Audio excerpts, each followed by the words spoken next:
Hi everyone, my name is Tom Angel. I'm here giving a my presentation teaching you all about the Worlds of Christopher Columbus by William and Carla Phillips. This book came out to mark the 500th anniversary of Columbus's voyage. So it came out in 1992, obviously his original voyage in 1492. So I'm going to take you through it chapter by chapter, analyzing and going through what some of the arguments the Phillips make in their book is, what the structure of the book looked like, and what some of the various techniques and resources that they were able to use throughout the book.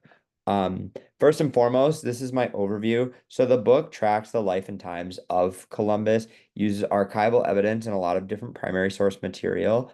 They're very quick, though, to acknowledge that a lot of the scholarship done in the centuries or decades right after Columbus's death were spotty, to say the least. The way they structure the book is pretty simple. The first four chapters really highlight what life was like in Europe leading up to the life of Columbus. It talks about the various political, religious, economic, um, and overall factors in society that really shape the European world. They compare the old world in Western Europe with the old world in Asia and compare and contrast those two societies to really show you that the desire to trade with Asia had been there really as early as the Crusades.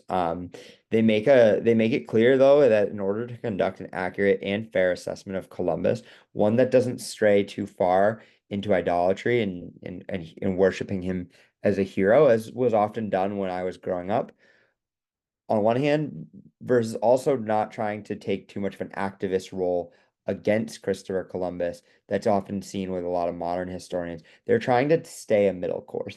Now, a lot of what they do is try to provide using these primary documents and primary sources is they're trying to provide a narrative history that goes as a through line, building the world in which he came of age in, explaining who he is and what his life was like and how he came to be the man that we know him as. And then finally, the after effects of him. So it was separated really the first four chapters, the next six, and then the final chapter. Many of the pleasing illustrations, they really do a great job to illuminate this, really bring to light a lot of these different examples, and they're helpful reference points throughout the book. So like I said, gonna take you through chapter by chapter, try to provide a brief summary of each chapter to hopefully build our foundational knowledge of this book, The World of Christopher Columbus. So, first chapter, just is essentially like the title track, if you will. It tracks much of the historical thinking about Columbus himself, and it really takes you through the historical impact that he had, right? Introducing him as a hero, introducing him as the man, introducing both schools of thought, right? The activist, more modern way of thinking about him as a very flawed individual. I know that in our modern context, we're looking at, instead of Columbus, a weekend Indigenous peoples weekend or day. And then on the other hand, the flawed hero worship, idolatry worship of people who were very for Columbus and pro Columbus. I know growing up, learning about Columbus, he was seen as, Christopher Columbus sailed the ocean blue in 1492, right? And like hearing how he had an Italian heritage, much like myself, and he was this kind of big, larger than life figure, and that having some origins in the United States. And the authors make the claim that Americans appropriated Columbus as a symbol of everything they admired in themselves as a nation. I think there's a comparison to be made between his way of thinking and a lot of the ways of thinking that came about with Western expansion in the United States in the 1800s. There's definitely that idea of manifest destiny would fit right at home in Columbus's ideology, and I think there's a connection to be made there. That really helps illuminate some origins of American history relating to Columbus. Chapter also discredits much of the history that was done in the immediate wake of Columbus and his journey, and there was a lot of conjecture, a lot of like our best guess is, and a lot of the records were lost to history. Their goal and what they really try to do is they want to place him in the right context. They use this first chapter as their foundation. They write here these misconceptions reveal a profound lack of knowledge about Columbus and his historical context. So they don't want to have too much of a hero worship of him, too much idolatry. They don't want to take an activist role. They're trying to tell a straight down the middle objective narrative telling of it. And that's a very difficult line to walk and one they try to do and do quite well. This is an image here of Saint Sebastian interceding for the plague stricken. One thing I thought was interesting about this was the influence of the Black Death and the bubonic plague and how that was a big factor in the century before Columbus set sail and what that did in Europe to kind of allow Columbus to set sail. We'll talk about that connection coming up. So our second chapter is Old Worlds in Isolation, chapter 2. And I'm going to start with this image here. This is a TO map, which was first published in the 7th century. It set the form for countless others. They did believe that at the bottom of the earth there was this called torrid zone. By the time Columbus comes into play, this view is really starting to fade out. But they did believe that if they sailed west far enough, they could get to Asia. This chapter also related ample information about the state of the world before Columbus's voyage. It talked about many of the religious influences that shaped the Crusades. I personally had no idea that the Crusades were so influential as a precursor for Columbus, and that he had actually promised Fernando and Isabel that the proceeds and profits from his trips would go towards another Crusades. The Crusades themselves also impacted trade. It says here Europeans learned a great deal from their exposure to the sophisticated ambience of Middle Eastern civilization. Um, Essentially, I had a professor in college of when I went and studied at Assumption in undergraduate who said the Europeans they wanted what was yummy in their tummies, right? And he obviously said that in a joking way to get it stuck in our heads, but it's true in the sense that when they start getting used to these new spices and these new and sugar becoming more popular, and later on with the with coffee and these new ingredients that are introduced to their diets they become accustomed to it, and they previously didn't have routine or as routine access to it, and it changes their way of lives. They're able to gain these new luxury products, and that has a big impact on them. The impact of the Mongols and the Black Death as well also were heavily examined in this chapter, and the Pax Mongolica, or the Peace of the Mongols, allowed contact between Europe and Asia at a level that hadn't been possible before. And so this increased trade between the two isolated worlds of Europe and Asia really stood out in Europeans' imaginations and was something that they continued to think about throughout the centuries that Columbus was coming of age. Our third chapter is the quest for trade and Christians. So this chapter really talks about a lot of how the two worlds, taking that idea of how the two worlds were separated, right? And where Christianity falls into play with that. And it also talks about the pre-Columbus exploration, such as the Vikings, the Portuguese's role in Africa, and how Portugal is well placed geographically to undertake African exploration, going down the coast of Africa. Um, a lot of this chapter talked about how the Muslims reconquered the Holy Land away from the Christians and how the Christians wanted to seek out the Mongols as allies against typo here. The Mongols wanted to seek out the many in the Christian world sought out the Mongols as allies against the Muslims. My apologies. So how that impacted Columbus, right, is that when he wanted to sail west, he thought eventually if they could find the Mongols after getting all of these riches in Asia, they could team up with the remnants of the Mongol Empire and people in Asia who could also help them defeat the Muslims in the Holy Land. Talks about this guy named Prester John, and it also goes into the information about the Canary Islands. Now, the Canary Islands were interesting because they served as a precursor and a model for future Spanish colonization. We see here an image of Marco Polo, who would have been very popular in the imagination of Europeans. That was highlighted and mentioned as well in this chapter and served to be a good foundation for um, Marco Polo and his voyages served to be a good foundation for Columbus. He was very much on Columbus's mind when Columbus was coming of age. The stories of Marco Polo were very popular and read in Europe, and it was something everybody was familiar with. And our final chapter that is part of our first four, which is really encompasses the first part of the book, is the tools of expansion. And arguably, we have things like the Astrolabe, the advancements in shipbuilding that combine building techniques from the North and the South in Europe to have this kind of hybrid design that makes the ships go farther. Um, I think a good quote that really sums this all up is here on the bottom, how Columbus not only inherited Christian missionary zeal and European fascination with Asia, but also the full arsenal of European tools and expansion accumulated over the centuries. One of the biggest things that they couldn't quite measure, but was really important in terms of tools of expansion, was an expansion of the mind, expansion of the confidence that they had. They were growing in confidence. They felt the new tools gave them the confidence to start exploring farther lands and reaching more exotic places, and they were able to utilize those and the confidence gained to be able to do that. And Columbus in many ways was a product of this. When you combine his persistence and missionary zeal and his knowledge of trading and his natural skills as a mariner, and then you even add in all this new technology, he was the right man at the right time. And I think these first four chapters really help illuminate that and help push you closer to time is ripe for an exploration like this. So those are the first four chapters.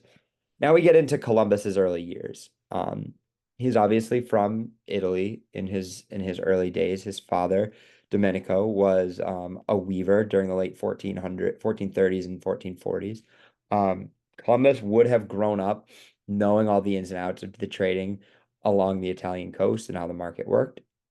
Um, Ptolemy's Geographia, this map here would have served as the basis for Columbus's understanding of the world. And he brought this map or a map of this, very similar to this, to the courts with him when he would seek out favor and royal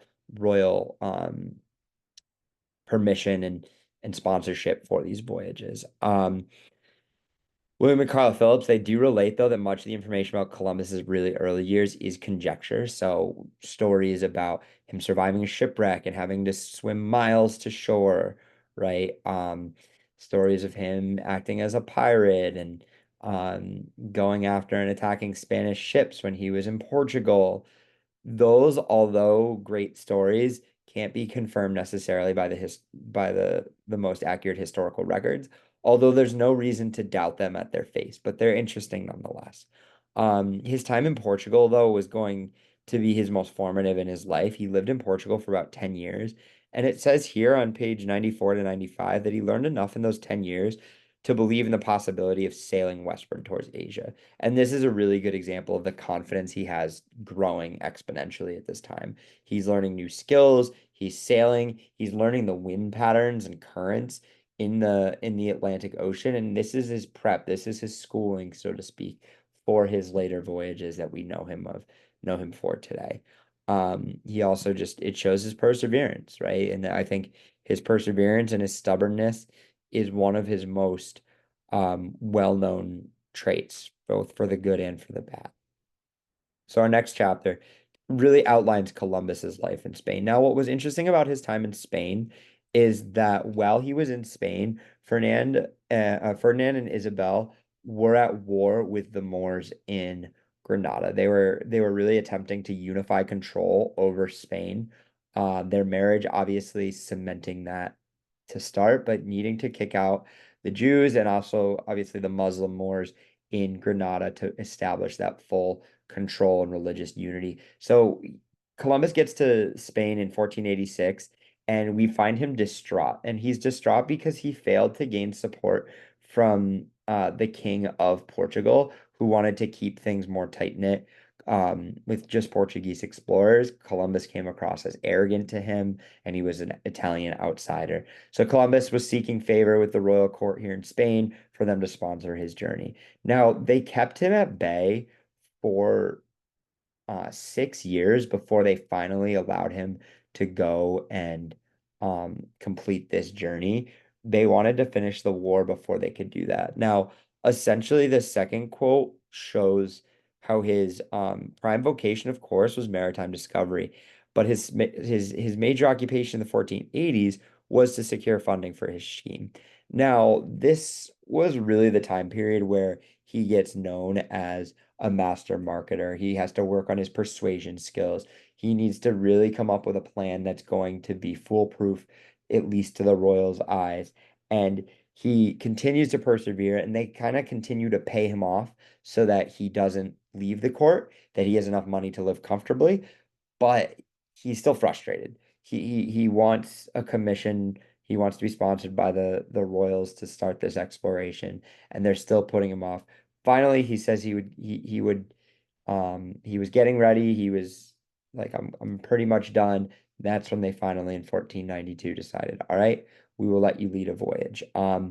They determined that back in Columbus it would be a cheap gamble with comparatively low risk for potential great reward. And they ignored the advice of a commission that they hired to review Columbus's plans. And the commission didn't support what Columbus was saying. There's like, this is too risky. It's not going to work.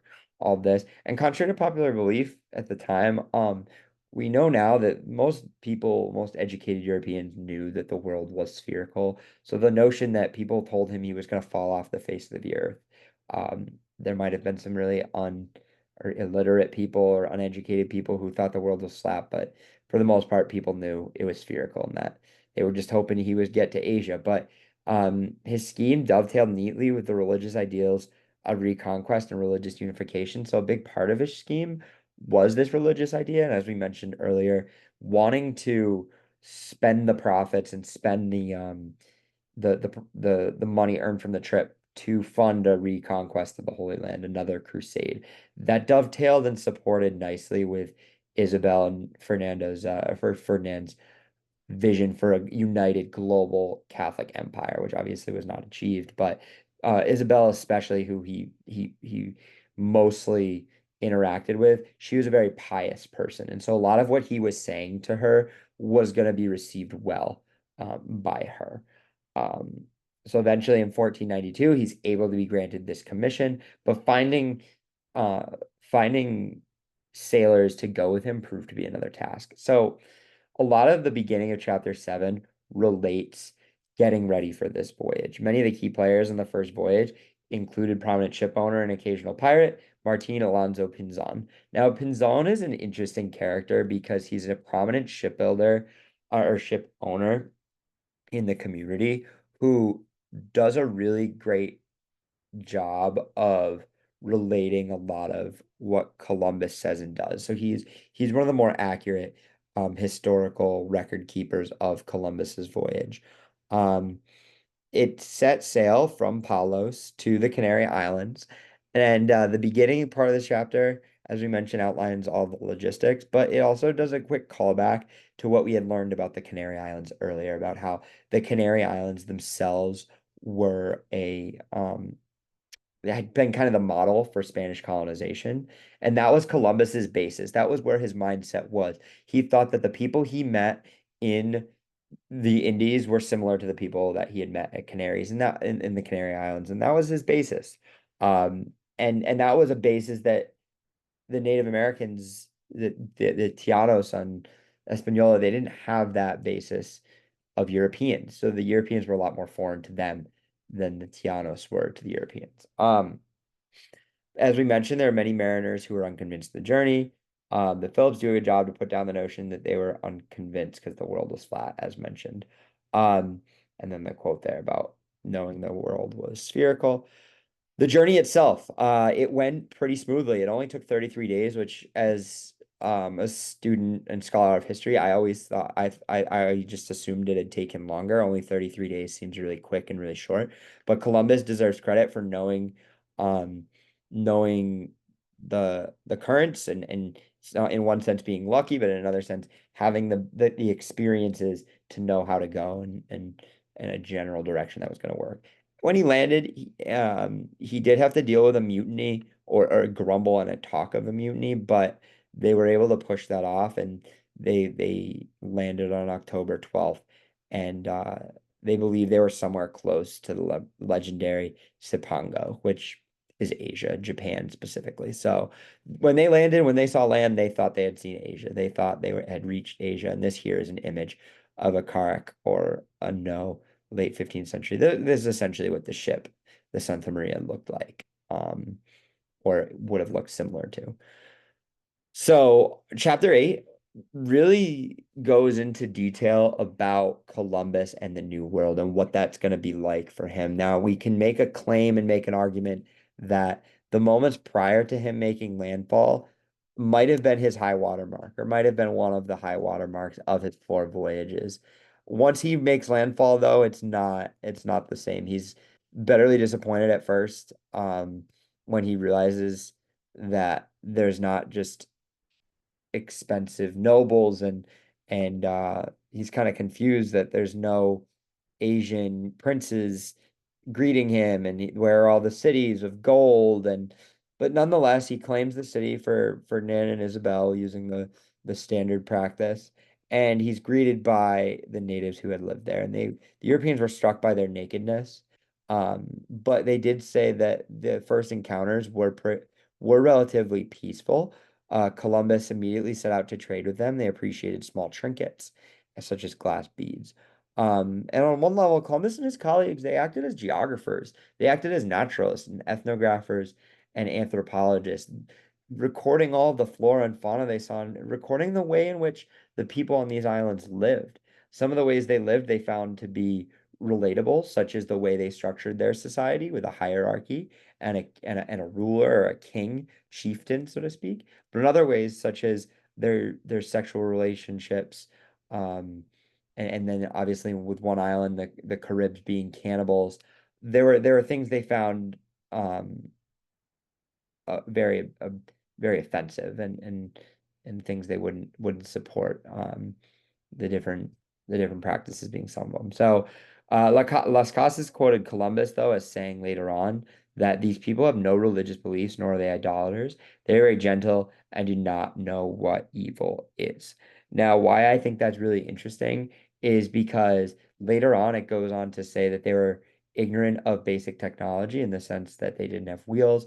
They grabbed a sword by the sharp end and were surprised that they were cut. And it really goes to show that they had no basis for Europeans. They had no context in which to put the Europeans in, where the Europeans visiting did have some sort of a context for where to put these islanders in.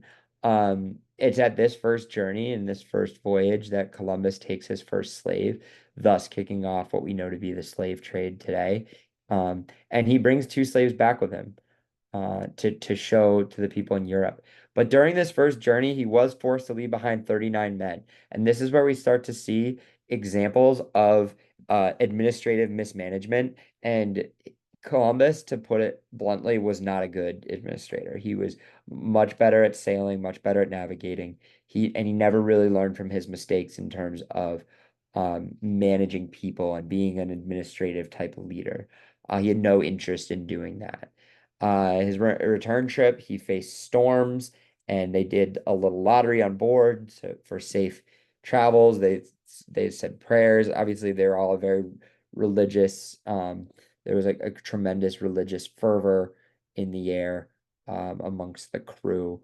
But the problems started to emerge with his various accounts that were more or less exaggerated, right? He sells this idea of a terrestrial paradise and a secular wonderland of untapped wealth. Um, and when he returns, he had originally thought he was going to sail west and find Asia and all these riches. He found an unplanned colony instead, but he, ever the optimist, he downplays the negatives, and he is greeted like a returning hero, and he is mobbed everywhere he goes. He's at the pinnacle of his fame. Um, and yeah, he leaves behind 39 men. And part of that was due to administrative mismanagement, but he's nonetheless greeted as a hero. And then the next voyage is a testament to how popular he was with 17 ships compared to 3 for their first voyage. People couldn't sign up quick enough. Like they were chomping at the bit to get to get on this next voyage. And this next voyage, I think, represents a really great cross section of southwestern Spain and of the southwestern Spain maritime community. However, during the second voyage, we see even more colonial mismanagement and administrative ineptitude by Columbus, and to the point where it becomes increasingly violent towards the natives. The 39 men he had left were all killed by the natives in various quarrels that they had.